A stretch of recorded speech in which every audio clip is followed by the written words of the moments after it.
Hey there, John here from the Blues Guitar Institute, and this is your Tuesday Blues where we take cool acoustic blues stuff, we break it down into small bite-sized chunks so that you can get this stuff into your playing as fast as possible. And today we're going to take things back to basics and we're going to talk about strumming. We're going to hit some cowboy chords here, but we're going to make them sound super cool with these 3 strumming hacks that I've got for you. Before we get into it, if you haven't already subscribed to BGI's YouTube channel, then hit the red subscribe button and hit that bell notification icon so that you don't miss a lesson. All right, grab a guitar, tune up the standard tuning, and let's get picking.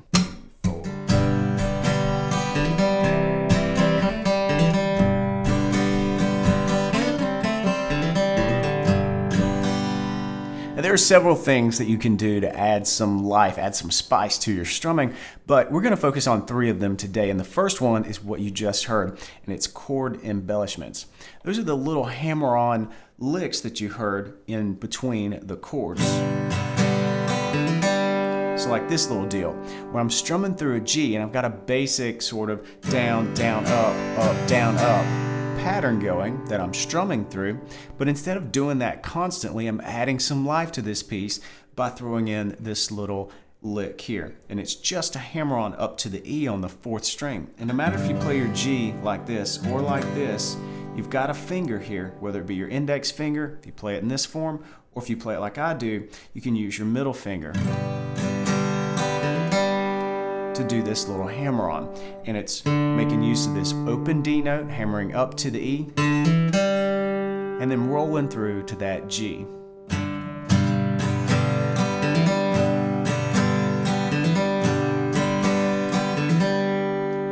So if you're new to this idea, then just strum through a bar and loop it over with that chord embellishment on there. But cool things happen when you change the chords and then you embellish the different chord, the chord that you changed to. So here we're going to change to our C for an example and sort of answer the G chord embellishment with this C embellishment. So what we're doing here is a couple of sets of triplets with a quick hammer on at the beginning of each triplet. We're hammering up from our G to our A here, back to the open G, then this same hammer-on move from the D to the E to the G.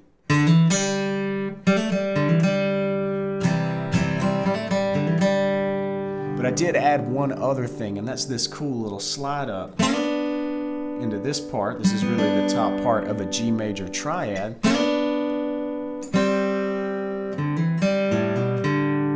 And then a couple more of those hammer-ons in different notes here.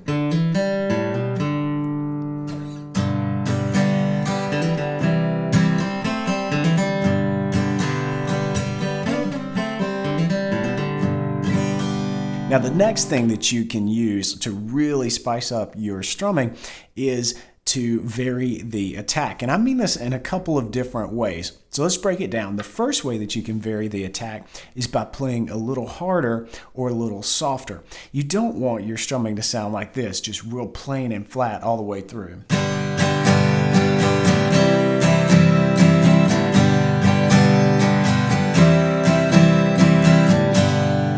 There may be times for that, but we can add a lot of interest if we just vary the volume on certain strums.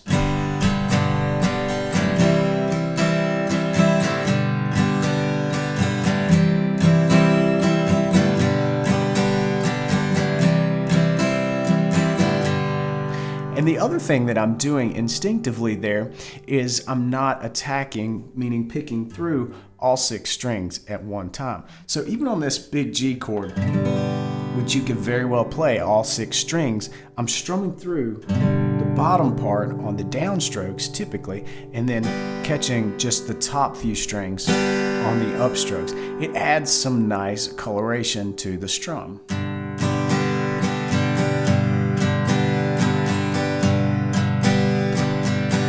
And I can do the same thing when I switch to the C chord, which is a chord that you typically only strum these 5 strings.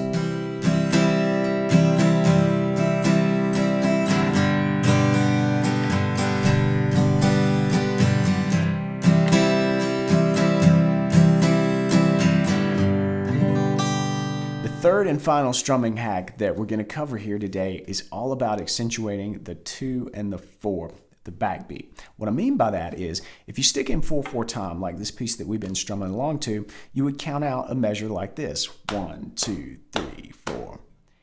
And if you're thinking maybe like a drummer, you would want to play the snare on the 2 and the 4. 1, 2, 3, 4.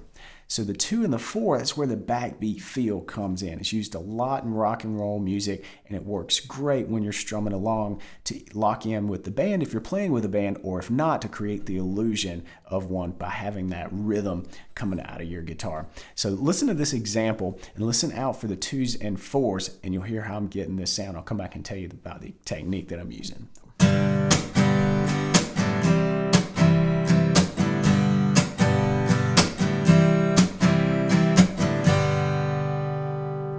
All right, so did you hear it? On every 2 and every 4 beat there, I'm crashing down on the strings like this. There's really no music coming out. This is all about the rhythm and the timing here. And all I'm doing is I'm just kind of crashing through, just kind of letting my hand fall through the strings. But I've got my palm muting, and not back here on the bridge, but really right here across the strings just behind the sound hole. So like right around here. And that's going to help me stop the strings from ringing. I don't want any notes from this. I just really want that percussive element happening. And so as I crash through it, my hand has got to be on the strings, making sure that they're not going to ring. So spend some time practicing that. It's a cool little move once you can get the coordination down.